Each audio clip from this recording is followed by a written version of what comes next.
Hello guys, ഇവിടെയാണെങ്കിലേ 2-3 കഷ്ണം പൂള ഇരിപ്പുണ്ടായിരുന്നേ. പേരറിയില്ല, എന്നാലും ഇൻസ്റ്റഗ്രാമിലൊക്കെ കുറച്ചു പേര് ഉണ്ടാക്കുന്നത് കണ്ടു. ഒരു പലഹാരം ഞാൻ ഉണ്ടാക്കി കാണിക്കാട്ടോ. കപ്പ ഒന്ന് ഒരതിയെടുത്ത് അതിന്റെ സ്റ്റാർച്ചൊക്കെ ഒന്ന് പോവാൻ വേണ്ടിയിട്ട് ഒരു തുണിയിൽ വെച്ച് മുറുക്കി പിഴിഞ്ഞെടുക്കാം. എന്നിട്ട് ഇതിലേക്ക് കുറച്ചധികം തേങ്ങ, ഏലക്കാപ്പൊടി, മധുരത്തിന് ആവശ്യമായിട്ടുള്ള ശർക്കര ഇത്രയും കൂടെ ഇട്ടിട്ട് കൈ വെച്ച് നല്ലോണം ഒന്ന് കുഴച്ചെടുക്കാം കേട്ടോ.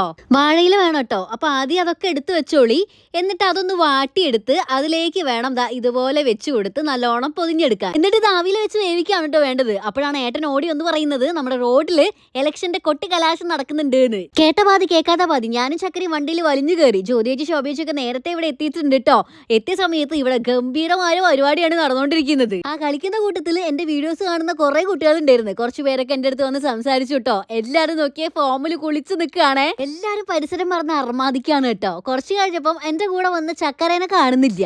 ആൾക്കൂട്ടത്തില് ശരിക്കൊന്ന് തപ്പിയപ്പോഴാണ് ആളിവിടെ എത്തിയിട്ടുണ്ട്. അവളുടെ ഫ്രണ്ട്സ് കണ്ടായിരുന്നു കേട്ടോ ഈ കൂട്ടത്തില്. അവർക്കൊപ്പം കളിക്കാൻ പോയതാണ്. കാണുന്ന ഞങ്ങൾക്കാണെങ്കിൽ നല്ല ഹരായിരുന്നു. അല്ല മക്കളെ, നമ്മുടെ പലഹാരം എന്തായി നോക്കണ്ടേ? ഇതൊരു 10-15 മിനിറ്റ് ആവിയിൽ വെക്കണേ. എടുക്കുന്ന സമയത്ത് ഇതുപോലെ കിട്ടും. കാണാനൊരു ഭംഗിയൊക്കെ ഉണ്ട് കേട്ടോ. ഇനി ഒട്ടും താമസിപ്പിക്കണ്ട, കഴിച്ചു നോക്കാം. കപ്പ ഒരു സ്റ്റിക്കി പോലെയല്ലേ ഉണ്ടാവുക, അതേപോലെ തന്നെയാണ് കേട്ടോ ഇതും. കഴിക്കാൻ നല്ല ടേസ്റ്റ് ആണ് കേട്ടോ. കപ്പ കിട്ടുമ്പോൾ ഒന്ന് ഉണ്ടാക്കി നോക്കണേ. അപ്പോ ടാറ്റാ.